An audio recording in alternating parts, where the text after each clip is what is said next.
Hey, what's up, everyone? It is Lucy O'Brien here. I have traveled all the way from Australia to play some Battlefield 1 with James Duggan. Yes, that's a long flight, but It maybe worth really, it. it really, We'll find out. yeah. Let's find out. So James, we're gonna jump into the single player campaign. Yes, First of all, yes. The single-player campaign in the Battlefield series has been notoriously not that great, with the exception of Battlefield Bad Company and Bad Company 2, right? which were kind of fun. They were a little bit cheesy, but so the idea with the Battlefield 1 single-player campaign is you are playing over the course of these like 6 vignettes. Yeah. So they're about 3 hours or so, and you play as a different person in the war. One's a tank driver, the other's a pilot, one's kind of a French saboteur, and so you have these various archetypes that you fill.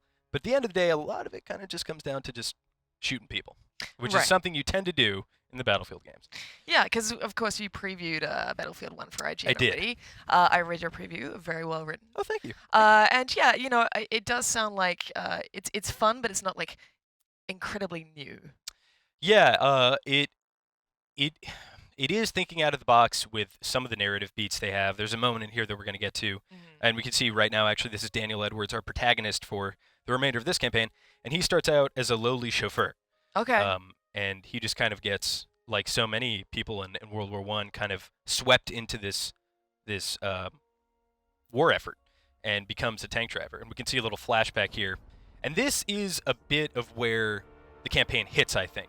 I think it has some really good emotional beats that, although a bit cheap, do kind of tug at your heartstrings. Yep. But the whole thing is just a flurry of drama and tragedy and action. And it's almost a little bit difficult to get invested in all of the various characters. Just because it happens so fast. It happens very quickly. Right. I mean, straight off the bat though, this is gorgeous to look at. It is a beautiful game. One of the reasons that I've been drawn to this game. I'm not a big Battlefield person. I'm just gonna let everyone know that right off the bat. But I'm drawn to Battlefield 1 just because it looks a little goofy. It looks like it's having a little bit of fun, and it's just gorgeous to look at. I mean, It certainly this is does, just- especially in the multiplayer. Battlefield is just kind of notoriously, even though in tone it's very serious, Yeah. the stuff that you end up doing, like jumping out of a plane and shooting a bazooka at a jet in Battlefield 4, that's inherently goofy. Yeah. So to take that and then kind of have this very serious tone with Through Mud and Blood, Right. it's very somber. There are no laughs to be had in this campaign, at least. But I think it will hit for some people. I think some people are actually really going to enjoy the campaign more so than Battlefield 4 for sure. Yeah. I'm just not one of those people. Do you think that Battlefield 1 is going to usher in the resurgence of early World War One, Boy, I hope World so. War Two kind of games? Because we haven't really seen those for a long time. Like Sure. all of a sudden, it was all about modern warfare Right. and that sort of thing, and everything became sort of hyper futuristic, and this is taking things right back. I mean, Yeah. you're obviously a big fan of those old school. I am, and more so than for the aesthetics. I think Right. the things that did and didn't exist in World War I lend themselves so well to the multiplayer gameplay. You have these slow lumbering tanks like this that, if you play Battlefield 4, you're fully aware of the 60-mile-per-hour APCs and tanks that'll Yep. creep up on your spawn real quick and just keep you camped. Same thing with a helicopter. It's very difficult to dodge how much a helicopter can harass you, but when you have biplanes that you can hear coming a mile away, they only have a short window to engage you. It means that the game is a lot slower and more infantry-focused, but also a ton of fun. Yeah. And then to counter that, there are no rocket-propelled grenades. There are no bazookas. So See, tanks stick I around a like lot that longer. idea. Yeah. I like that idea. I don't like being shot at by rocket propelled grenades at all. So one thing to take note of is Daniel Edwards has taken the controls of the tank, and he actually stalls it here in the opening moments. And that, coupled with what we're about to do in about 20 minutes or so into this campaign and how incredibly proficient he becomes at killing, kind of detached me a little bit from this character. He Right. starts as this chauffeur who's just doesn't know anything, and then all of a sudden he's the next Commander Kelly of World War II. He's Right, just so an absolute Marine. So DICE really wants you to feel for this guy, yet at the same time he's kind of Your Master an Chief at the same unstoppable time, killing right, machine. so- Right, I get it. I do think that the tank is a brilliant platform to tell a story. It's almost like being on a ship at sea, Yeah. where there's that kind of dynamic between the captain and the various crew, and maybe a little bit of mutiny and a little bit of you're unsure whether to press on or retreat, and you do get a lot of that in this. All right, so we're going to go ahead. And there's the point that we have to capture. We're trying to break the German front. In World War I, it was all about digging these trenches and these very well-defined front lines and this area in between called no man's land that you wouldn't cross. But the one thing that did eventually cross those were these tanks, which, at this point, the engineers, though incredibly innovative, had no idea what they were doing. So there's a lot of weird stuff. And that's one of the beautiful elements of World War I. You get these crazy things that you wouldn't think to normally exist, like a pigeon as a form of communication before a radio. And it is totally gorgeous. I cannot debate that Yeah, fact I at mean, all. just this scene, like it is almost like every single sort of minute to minute is a screenshot here. I mean, this is just beautiful. And various elements of the battlefield do affect you, like the mud. You do not want to get stuck in the mud like I just did. That'll slow you down. All right, so the main kind of enemy at the beginning of this campaign are these field guns. Right. And so you just always have to keep your head on a swivel because that'll happen to your tank otherwise. Now, the cool thing about this tank is I can break through all this barbed wire. I can slam into this building right here and just absolutely demolish it. Let's see if that happens. Nope, it didn't. Nope. Do you need more of it? Do you need more I of a do. run up? I'm going at about 1 mile an hour. But you can. The environments are surprisingly destructible, even the ground itself. So how versatile is this? I mean, does it feel like you could pretty much go anywhere in this tank? I mean, is it quite...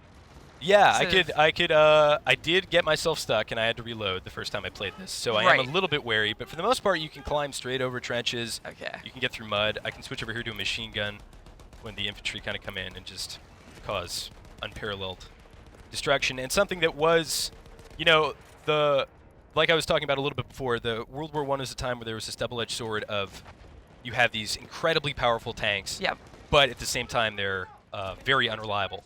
And when you get stuck, You dead. get stuck. You're dead, Right. and your tank crew does not survive. So how much damage can this tank take before... Quite a bit, and what actually helps with that, and this is totally unrealistic to an extent, I guess. Yeah. This is where kind of the arcade elements of Battlefield 1, and if I hold the X button here, you can see a little wrench turning. And I'll just repair myself. Classic World War I. Classic World War I, you hold X to repair. And yeah, so whenever you kind of get into danger here, and that does give your tank a bit of an invulnerability complex, and anything that ends up happening to it is inevitably a scripted event. Yeah, right. And not an emergent one, which, Battlefield 1 is all about the emergent gameplay, but not in the story mode. Inevitably, we are going to get stuck in this, triggering what I think is the best cutscene in this entire first part of the campaign. Right.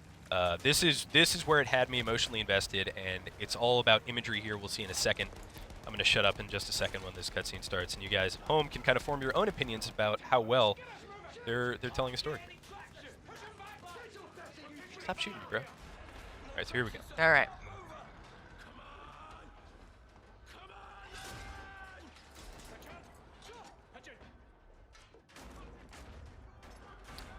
So that's the first time the pilot says pigeon, or the captain.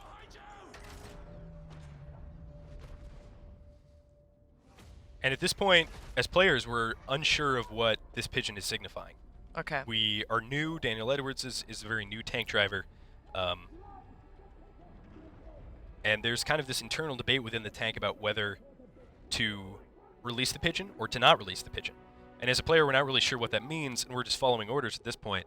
And what this pigeon ends up doing is carrying a message saying we've been overrun, which then the boys back at the behind the lines are going to fire artillery directly down on the tank, destroying everything because we've been overrun. Right. And you'll see the way that this kind of manifests itself. And this is easily the most beautiful and interesting moment in this entire campaign. And from here on out, it's just mindless action. But here we go. The pigeon's flying away. And music, and Mitch, if we could bring the music up just a little bit, the gameplay audio here. That was very hectic and very dirty and disgusting and ugly. And now we're very gracefully, and it's a very stark contrast. And it is certainly emotional to an extent. And it almost kind of takes the form of like a journey game where you have these little blips, and that's it. And that's your only means of I'm quite taken aback that Yeah. that this is the direction they've gone in. I think this is great. I would have liked to see a lot more of this. I haven't played the other campaigns, but certainly in the rest of this campaign, I would love more of this. Well, it's just like a designer, like a developer's just gone, hey, you know, Yeah. let's break it up with something a little bit. Because again, I think the thing is with early world, like with World War I, World War II games, you know, these are wars that actually happened. Right. And I think sort of occasionally addressing the scale of that devastation can be really poignant. Sure. Do you know what I mean? Like, Yeah. you know, just looking down at like all the destruction here is, yeah, it's really sad. And that's the kind of outside of the box thinking that I would love to see more out of the Battlefield campaigns. Yeah. At this point, when I was playing through it for the first time, I was like, this campaign is fantastic so far. Yeah. And Yeah, I can then- imagine you would have just been like, yes. And then we kind of, you know, I was sitting there playing it at the preview event, and I have all these other press sites next to me, and I kind of had to I had to do a little bit of this, and be like, oh, man, is you guys allergic in here? I wouldn't know. I was just the same. That was really moving. But then, of course, we're straight back into the Yep. hectic and sort so of. here's the artillery battlefield. volley. It's come to destroy the overrun tank. And man, if this had been how the campaign ends, in terms of tonally, not necessarily the playtime, Right. I would have been all about it. Yeah. Ooh. Yeah. Yeah. See, chills. I just got chills.